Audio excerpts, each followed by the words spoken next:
हरिओम। स्वागत है मित्रों, आप सभी का एक बार फिर से मुद्रा राक्षसम के विशिष्ट अध्ययन की इस कक्षा में। हम मुद्रा राक्षसम के तृतीय अंक को पढ़ रहे हैं। इससे पूर्व भी हम यहाँ तक पढ़ चुके हैं, जो पंक्ति आपको दिखाई दे रही है। बीच में कई अन्य कारणों से विघ्न आ जाता है, तो कक्षा निरंतर नहीं चल पाती है, पर प्रयास हमेशा यही किया जाता है कि कक्षा निरंतर हो। और इससे पहले हमने कक्षाओं में लंबे-लंबे वीडियो आधे घंटे के, 1 घंटे के या 20 मिनट तक के भी कक्षा हमने की, पर लोगों ने उसमें रुचि कम दिखाई। तो अब मेरा यह प्रयास है कि छोटा-छोटा करके पढ़ेंगे, एक दिन में 1 पैराग्राफ या 1-2 श्लोक। कम रहेगा, अच्छा रहेगा, तो आप सभी लोग कक्षा को देखेंगे और लाभ लेंगे। तो सीधे हम विषय पर आते हैं। जिन्होंने ये अभी आज पहली बार यदि आप इस कक्षा को देख रहे हैं, तो प्लेलिस्ट में जाएंगे तो वहां इससे पूर्व वाले वीडियो आपको 36 वीडियो मिल जाएंगे। ठीक है, 36 कहने का मतलब जो वर्तमान में भाषा होती है, 36 मिल जाएंगे ऐसी बात नहीं है। अर्थात 36 पार्ट हो चुके हैं, ये 37वां पार्ट है। ठीक है, प्ले लिस्ट में जाएंगे आपको मिल जाएगा। तो इसमें प्रसंग क्या चल रहा था, मुद्रा राक्षसम के जो तृतीय अंक है, इसका नाम है कृतक कलह, जिसमें आचार्य चाणक्य और चंद्रगुप्त मौर्य का बनावटी झगड़ा होता है, कृतक कलह होता है। इसमें वो दोनों आपस में वार्तालाप कर रहे थे। प्रसंग यह चल रहा था कि आचार्य चाणक्य केवल बनावटी रूप में कह रहे हैं कि जो हमारे गुप्तचर इत्यादि हैं, वो मलय केतु के पक्ष में चले गए हैं। यानी कि मलय केतु ने हमारे व्यक्तियों को, हमारे आदमियों को शरण दे दी है, ऐसा वो चंद्रगुप्त मौर्य को बता रहे हैं। फिर चंद्रगुप्त मौर्य ने पूछा कि यदि वो हमारे व्यक्ति शत्रु पक्ष में जा रहे थे, तो आपने उनको रोका क्यों नहीं? आप तो नगर में ही थे, आपको रोकना चाहिए, आपने उनको रोकने से उपेक्षा क्यों की? तो उसका उत्तर देते हुए इस पैराग्राफ को, नीचे जो आने वाला पैराग्राफ है, उसको आचार्य चाणक्य बता रहे हैं कि मैंने उनको क्यों नहीं रोका। ठीक है, उनमें 2 कारण उपस्थापित करते हैं कि 2 कारण हैं उनको न रोकने के। ठीक है, देखिए क्या कहते हैं, यहां से देखिए, कहते हैं यहाँ पर चाणक्य, देखिए यहाँ से शुरू है, ऊपर तो यही यही था कि मैं उन दोनों कारणों को बताता हूं कि मैंने उनको क्यों नहीं रोका। कहते हैं वृषल इह खलु विरक्तानाम प्रकृतिनाम द्विविधम प्रतिविधानम। कह रहे हैं जो हमारी प्रजा है, यदि हमसे विरक्त हो जाती है, हमसे नफरत करने लग जाती है, हमको नहीं मानती है, तो उनके प्रति, उनके लिए, उनको मनाने के लिए या उनको विश्वास दिलाने के लिए 2 उपाय होते हैं। 2 उपाय होते हैं, कह रहे हैं। वो 2 उपाय कौन है? अनुग्रहो निग्रहश्चेति। कह रहे हैं एक तो होता है अनुग्रह, दूसरा होता है निग्रह।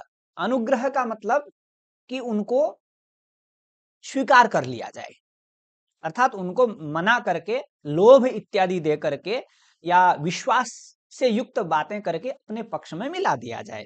एक तो ये बात हो सकती है उपाय। दूसरा उपाय ये हो सकता है कि उनको दंड दिया जाए कि आपने राजद्रोह किया है, आप हमारे पक्ष से शत्रु पक्ष में जा रहे हैं, इसलिए आप हमारे राजद्रोही हैं, आप विश्वास के योग्य नहीं है, इसलिए आपको दंड दिया जा सकता है। तो ये 2 उपाय हो सकते हैं, कह रहे हैं। अब दोनों उपायों के बारे में विस्तार से चर्चा करेंगे कि वो दोनों उपाय थे, पर मैंने दोनों में से दोनों के दोनों नहीं किए।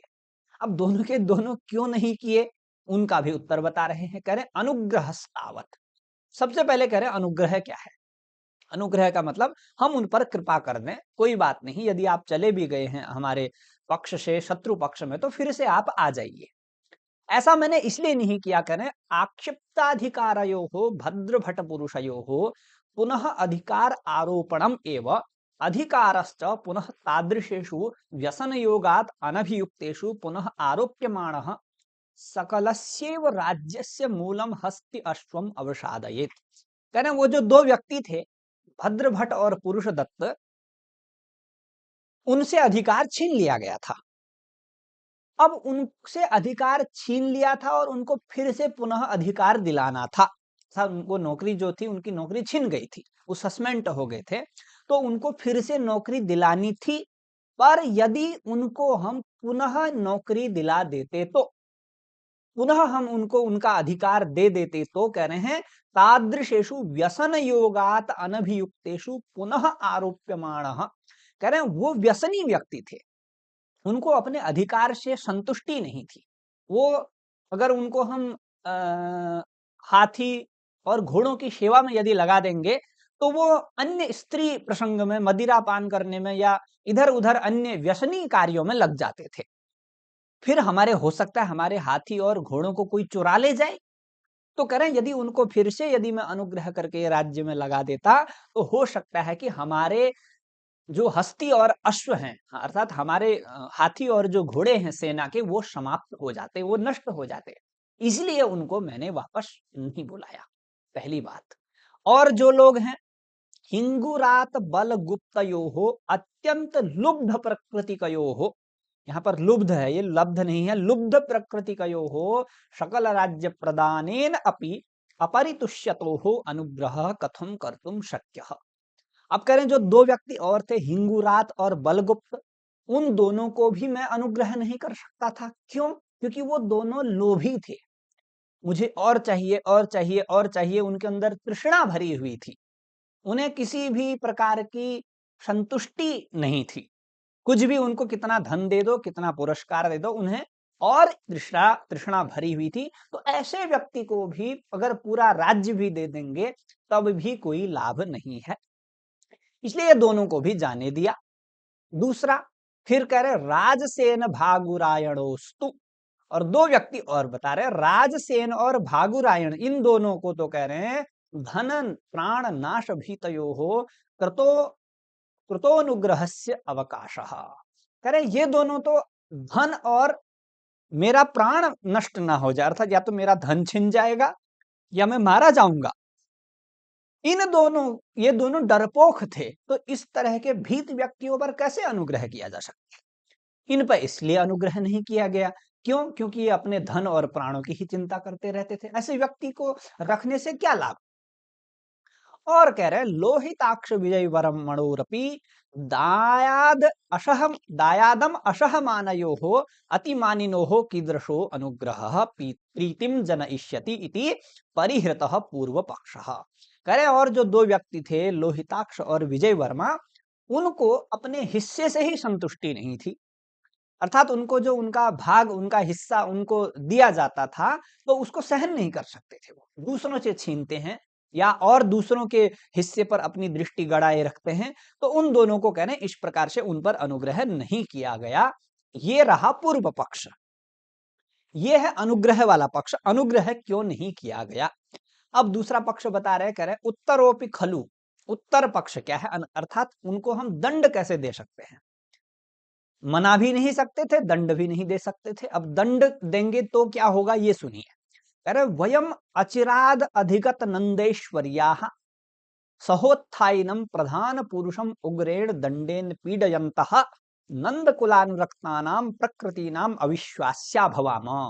कह रहे हमने अभी अभी नंद वंश को समाप्त करके मौर्य वंश की स्थापना की है, अर्थात अभी अभी हम आप राजा बने हैं और अभी अभी हमने इस मगध पर राज किया है।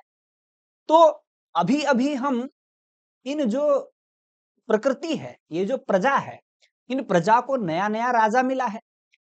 अगर हम अभी प्रारंभ में ही प्रजा को इस प्रकार से दंड देना शुरू कर देंगे, दंड दे करके सता करके उनको तरह तरह की भांति से सता करके उनको उनके अपराधों का अनुचित दंड यदि हम देने लग जाएंगे तो हमारी जो ये नंद कुल से अनुरक्त प्रकृति है, अर्थात जो प्रजा नंद कुल में प्रेम करती थी, वो हमारे ऊपर विश्वास नहीं करेगी। कहेंगे ये राजा तो उग्र है, उग्र दंडेन पीडयन्तः कह रहे हैं, है ना, कि यहाँ के प्रधान पुरुषों को यानी कि जो अधिकारी हैं उन्हीं को इतना खतरनाक दंड दे रही है, तो सामान्य प्रजा से यदि कुछ गलती हो जाएगी तो ये राजा कितना दंड देगा। कह रहे इत्यतः परिहृतः एव, इसीलिए कह रहे हैं अनुग्रह और निग्रह कुछ नहीं किया गया। ठीक स्पष्ट हो गया होगा यहां तक। फिर करें तद एवं अनुगृहीत अस्मत् भृत्य पक्षः राक्षसोपदेश श्रवण प्रवणः महीयसां म्लेच्छ बलेन परिव्रतः पितृवधामर्षि पर्वतक पुत्रो मलय केतु अस्मान अभियोक्तुम उद्यतः इति। और कह रहे हैं ये बातें हैं, और वहां पर मलय केतु राक्षस की बातों को सुन करके हमारे ऊपर युद्ध करने के लिए तैयार हुआ है।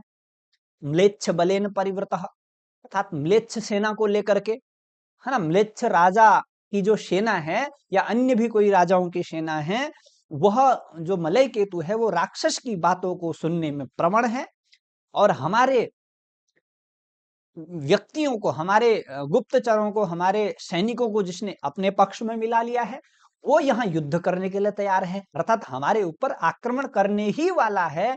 तो कह रहे हैं ये काल जो है कौमुदी महोत्सव मनाने का नहीं है, सोयम व्यायाम कालः नोत्सव कालः इति। क्योंकि यही तो बोला था ना, प्रश्न तो यही था चंद्रगुप्त मौर्य का कि आपने कौमुदी महोत्सव क्यों रोका। अब वहीं पर आ गए हैं, इसलिए कौमुदी महोत्सव रोका गया, क्योंकि ये कह रहे हैं व्यायाम कालः, ये तैयारी करने का है, ये हथियारों को तीखा बनाने का है कि हमारा शत्रु हमारे ऊपर कभी भी आक्रमण कर सकता है। उत्सव कहाँ मनाने चले हैं आप? अभी उत्सव बनाने का कोई समय नहीं है, कह रहे हैं।